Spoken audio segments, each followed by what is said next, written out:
ओम श्री गणेशाय नमः। आप सभी का स्वागत है हमारे चैनल पर। आज के इस वीडियो में हम आपको सुनाएंगे भाद्रपद मास के कृष्ण पक्ष की संकष्टी चतुर्थी व्रत की कथा। भाद्रपद मास के संकष्टी चतुर्थी को हम हेरंब चतुर्थी या फिर बहुला चौथ के नाम से भी जानते हैं। इस बार भाद्रपद मास की संकष्टी चतुर्थी का व्रत 12 अगस्त मंगलवार के दिन रखा जाएगा। तो आइए हम सुनते हैं संकष्टी चतुर्थी व्रत की कथा। एक बार पार्वती जी ने श्री गणेश जी से पूछा कि हे पुत्र, भादो मास के कृष्ण पक्ष की चतुर्थी को संकट नाशक चतुर्थी कहा गया है, अतः उस दिन का व्रत किस प्रकार किया जाता है मुझे समझाकर कहिए। गणेश जी ने कहा, हे माता, भादो कृष्ण चतुर्थी सब संकटों की नाशक, विविध फलदायक एवं संपूर्ण सिद्धियों को देने वाली है। पूर्व वर्णित विधि से ही पूजा करनी चाहिए। हे माते, इस व्रत में आहार संबंधी कुछ विशेषता हैं, वो मैं आपको बतला रहा हूँ। श्री कृष्ण जी कहते हैं, हे युधिष्ठिर, पुत्र की ऐसी बात सुनकर माता पार्वती जी ने मुझसे पूछा कि आहार एवं पूजन में क्या विशेषता है, वह कहिए। तो गणेश जी बोले, गुरु द्वारा वर्णित प्रणाली से इस दिन भक्ति भाव से पूजन करें। 12 महीनों में अलग अलग नामों से गणेश जी की पूजा करनी चाहिए। विनायक, एकदंत, कृष्णपिंग, गजानर, लंबोदर, भालचंद्र, हेरंब, विकट, वक्रतुंड, अखुरथ, विघ्नराज और गणाधिप, इन 12 नामों से व्रती को गणेश जी की पूजा करनी चाहिए। अलग अलग महीने में क्रमशः एक एक नाम से पूजा करें। चतुर्थी के दिन प्रातः नित्य कर्म से निवृत्त हो व्रत का संकल्प करें और रात्रि में चंद्रमा के उदय होने पर पूजन करके कथा सुने। तब पार्वती जी बोली कि पुत्र, आपने विधि तो बता दी, अब इसकी कथा भी सुनाइए। तो कथा सुनाते हुए गणेश जी महाराज कहते हैं कि पूर्व काल में नल नामक एक पुण्य आत्मा और यशस्वी राजा हुए। उनकी रूपशालिनी रानी दमयंती नाम से प्रसिद्ध थी। एक बार उन्हें शापग्रस्त होकर राज्यच्युत होना पड़ा और रानी के वियोग में कष्ट सहना पड़ा। तब उनकी रानी दमयंती ने इस सर्वोत्तम व्रत को किया।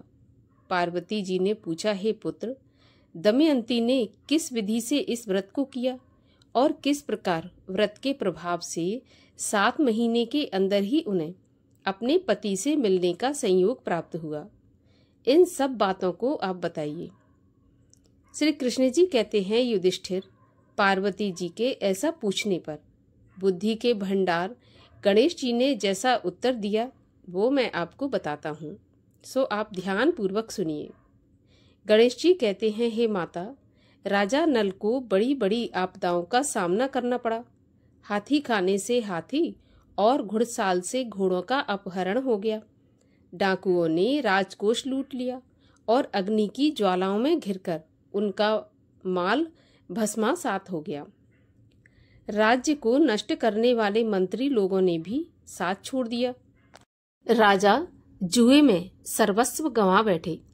उनकी राजधानी भी उनके हाथ से निकल गई। सभी ओर से निराश और असहाय होकर राजा नल वन में चले गए। वन में रहते समय उन्हें दमयंती के साथ कई कष्ट झेलने पड़े। इतना होते हुए भी उनका रानी से वियोग हो गया। तत्पश्चात राजा एक नगर में सईस का काम करने लगे। रानी दूसरे नगर में रहने लगी और राजकुमार भी अन्यत्र नौकरी करने लगा। जो किसी समय राजा रानी राजपुत्र कहे जाते थे, वे ही अब भिक्षा मांगने लगे।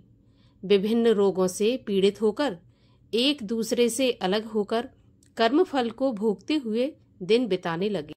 एक दिन जंगल में भटकते हुए दमयंती ने महर्षि शरभंग के दर्शन किए। उसने उनसे नतमस्तक होकर हाथ जोड़कर पूछा कि हे ऋषिराज, मेरा अपने पति से मिलन कब होगा? किस उपाय से मुझे हाथी घोड़ों से युक्त अपनी घनी आबादी वाली नगरी मिलेगी? मेरा भाग्य कब उदय होगा? हे मुनिवर, आप निश्चित रूप से मुझे ये बताइए। भगवान गणेश कहते हैं, दमयंती का प्रश्न सुनकर शरभंग मुनि ने कहा, हे दमयंती, मैं तुम्हारे कल्याण को करने वाला एक व्रत बता रहा हूँ, सो ध्यान पूर्वक सुनो। इससे घोर संकट का नाश होता है। सब मनोकामनाएं पूर्ण करने वाला एवं शुभदायक ये व्रत है। भादौ मास की कृष्ण पक्ष की चतुर्थी संकट नाशक कही गई है। इस दिन सभी नर नारियों को एक दंत गजानन की पूजा करनी चाहिए। विधि पूर्वक व्रत एवं पूजन करने से ही हे रानी, तुम्हारी संपूर्ण इच्छाएं पूर्ण होंगी। 7 महीने के अंदर ही तुम्हारा पति से मिलन होगा।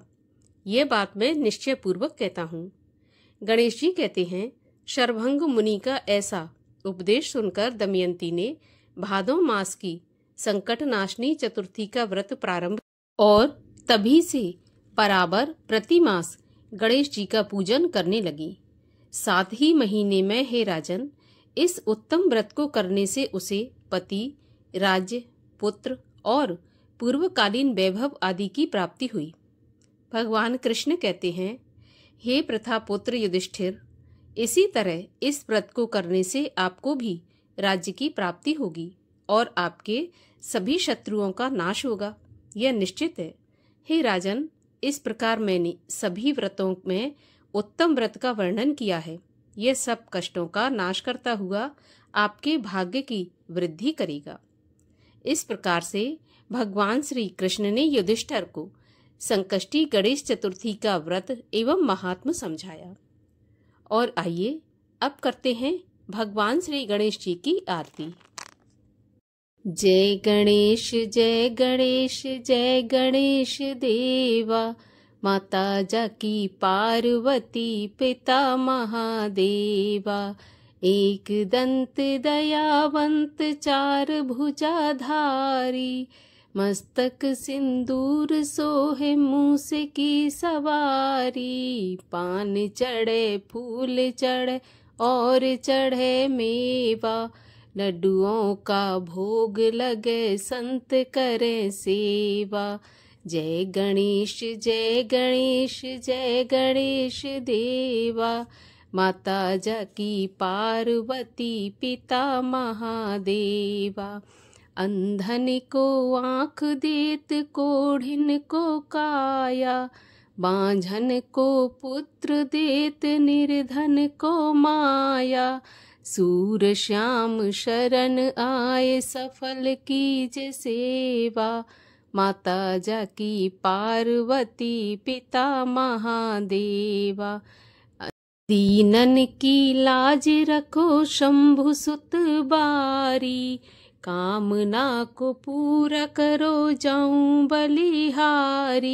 जय गणेश जय गणेश जय गणेश देवा, माता जाकी पार्वती पिता महादेवा।